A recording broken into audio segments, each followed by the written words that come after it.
നമസ്കാരം. നിയമസഭാ തെരഞ്ഞെടുപ്പിലെ കനത്ത പരാജയത്തിന് പിന്നാലെ CPM ജില്ലാ സെക്രട്ടേറിയറ്റിന് പിന്നാലെ പത്തനംതിട്ട ജില്ലാ കമ്മിറ്റിയിലും മുൻ മുഖ്യമന്ത്രി പിണറായി വിജയനും മുൻ മന്ത്രി വീണ ജോർജിനുമെതിരെ സമാനതകളില്ലാത്ത കടുത്ത വിമർശനം. പത്തനംതിട്ട ജില്ലാ സെക്രട്ടേറിയറ്റിന് പിന്നാലെ ജില്ലാ കമ്മിറ്റിയിലും കണ്ണൂർ ജില്ലാ സെക്രട്ടേറിയറ്റിലും പാർട്ടി നേതൃത്വത്തിന്റെ ശൈലിക്കും തീരുമാനങ്ങൾക്കുമെതിരെ അംഗങ്ങൾ രൂക്ഷമായ ഭാഷയിലാണ് പ്രതികരിച്ചത്.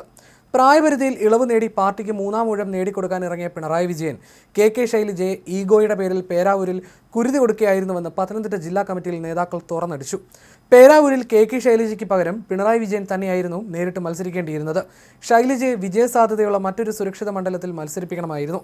പാർട്ടി വിജയത്തിലേക്ക് നയിക്കാൻ ഇറങ്ങിയ പിണറായി നേരിട്ട് കടുത്ത മത്സരങ്ങളിൽ ഏർപ്പെടാൻ തയ്യാറാകാതിരുന്നതും ഭരണരംഗത്തെ ഗുരുതരമായ പോരായ്മകളുമാണ് വലിയ പരാജയത്തിന് കാരണമായത്.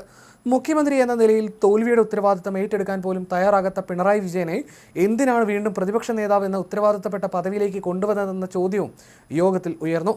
പ്രായപരിധിയിൽ ഇളവ് നൽകിയത് വീണ്ടും മുഖ്യമന്ത്രിയാകുന്നതിന് വേണ്ടി മാത്രമാണ്. അദ്ദേഹം വീണ്ടും പാർട്ടി അണികളെ വെല്ലുവിളിക്കുകയാണെന്നും അടിയന്തരമായി മറ്റാരെങ്കിലും പ്രതിപക്ഷ നേതൃപദവി ഏറ്റെടുത്തില്ലെങ്കിൽ പാർട്ടിക്ക് ഇനിയും വലിയ തകർച്ചയുണ്ടാകുമെന്നും ജില്ലാ സെക്രട്ടേറിയറ്റും കമ്മിറ്റിയും ഒരുപോലെ മുന്നറിയിപ്പ് നൽകി. എന്നാൽ പ്രതിപക്ഷ നേതാവായി പിണറായിയെ ആരും കെട്ടിയിറക്കിയതല്ലെന്നും തീരുമാനം പാർട്ടിയുടേതാണെന്നും യോഗത്തിൽ പങ്കെടുത്ത തോമസ് ഐസക് പ്രതിരോധിക്കാൻ ശ്രമിച്ചു. ആറന്മുള മണ്ഡലത്തിലെ പരാജയത്തിന് കാരണം മുൻ മന്ത്രി വീണ ജോർജിന്റെ പെരുമാറ്റമാണെന്ന് പത്തനംതിട്ട ജില്ലാ കമ്മിറ്റി വിലയിരുത്തി. ജനങ്ങളിൽ നിന്നും പാർട്ടി പ്രവർത്തകരിൽ നിന്നും പൂർണ്ണമായി അകന്നു പോകുന്ന തരത്തിലായിരുന്നു മന്ത്രിയുടെ പ്രവർത്തന രീതി.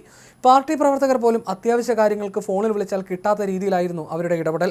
ഈ മോശം സമീപനം തെരഞ്ഞെടുപ്പിൽ വോട്ടർമാരെ അകറ്റി.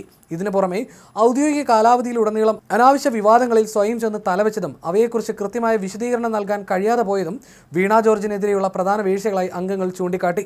പത്തനംതിട്ടയ്ക്ക് പുറമെ കണ്ണൂർ ജില്ലാ സെക്രട്ടേറിയറ്റിലും പിണറായി വിജയനും പാർട്ടി സംസ്ഥാന സെക്രട്ടറി MV ഗോവിന്ദനുമെതിരെ രൂക്ഷ വിമർശനമുയർന്നു.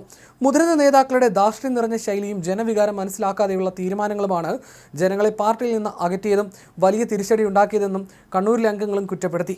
പിണറായി വിജയനും MV ഗോവിന്ദനും അടക്കമുള്ള നേതാക്കളുടെ ശൈലിയും ധാർഷ്ട്യം നിറഞ്ഞ സമീപനവുമാണ് കനത്ത പരാജയത്തിലേക്ക് വഴിതെളിച്ചെന്ന ഫേസ്ബുക്ക് പോസ്റ്റുമായി CPM ജില്ലാ കമ്മിറ്റി അംഗത്തിന്റെ മകൻ രംഗത്ത് വന്നിരുന്നു. പത്തനംതിട്ട നഗരസഭ മുൻ ചെയർമാനും CPM ജില്ലാ കമ്മിറ്റി അംഗവുമായ അഡ്വക്കേറ്റ് T സക്കീർ ഹുസൈന്റെ മകൻ ആസിഫ് സക്കീർ ഹുസൈൻ ആയിരുന്നു നേതൃത്വത്തിനെതിരെ രൂക്ഷ വിമർശനം ഉയർത്തി പോസ്റ്റ് ഇട്ടത്. പിണറായി പ്രതിപക്ഷ നേതാവ് എന്നുള്ള വാർത്താക്കാർഡ്, ഇതിനെയാണ് തെറ്റ് പഠിക്കാതെ തെറ്റി പഠിക്കുന്നു എന്ന് പറയുന്നത്. തിരഞ്ഞെടുപ്പിൽ കനത്ത തിരിച്ചടി നേരിട്ടിട്ടും ഒരു മാറ്റത്തിന് തയ്യാറല്ലെന്ന സമീപനം തികച്ചും നിരാശാജനകമാണ് എന്നിങ്ങനെയുള്ള തലവാചകങ്ങളോടെയാണ് ആസിഫ് സക്കീർ പോസ്റ്റ് ചെയ്തത്. ഇതിനെതിരെയുള്ള കമന്റിനാണ് ആസിഫ് രൂക്ഷ വിമർശനം ഉന്നയിച്ച് മറുപടി നൽകിയിരിക്കുന്നത്. തീർത്തേണ്ട സമയത്ത് നേതൃത്വം അതിന് തയ്യാറാകാതെ അദ്ദേഹത്തിന് പൂർണ്ണമായി കീഴ്പ്പെടുകയായിരുന്നു. ഇനിയും ഒരുപാട് കാര്യങ്ങൾ വിശദീകരിക്കാനുണ്ട്, എന്നാൽ തൽക്കാലം അതിനുള്ള നിർവാഹമില്ല. ഒരു കാര്യം കൂടി അവസാനമായി പറയട്ടെ. വികസനം മാത്രമല്ല വിനയവും ആവശ്യമാണെന്ന് പഠിപ്പിച്ച തിരഞ്ഞെടുപ്പ് കൂടിയാണിത്. സാധാരണക്കാരായ മനുഷ്യരിൽ നിന്നും പാർട്ടി നേതാക്കൾ അകലാൻ പാടില്ല. ബ്രാഞ്ച് കമ്മിറ്റി മുതൽ പോളിറ്റ് ബ്യൂറോ വരെ നീളുന്ന നേതൃനിര സഹിഷ്ണുതയോടും വിനയത്തോടും ജനങ്ങളെ കേൾക്കാനും വീഴ്ചകൾ തിരുത്തി മുന്നേറാനും തയ്യാറാകണമെന്നും പോസ്റ്റിൽ പറയുന്നു. ആസിഫിന്റെ പിതാവ് അഡ്വക്കേറ്റ് സക്കീർ ഹുസൈൻ നഗരസഭാ ചെയർമാനായിരിക്കുമ്പോൾ മന്ത്രി വീണ ജോർജുമായി അത്ര രസത്തിലല്ലായിരുന്നു.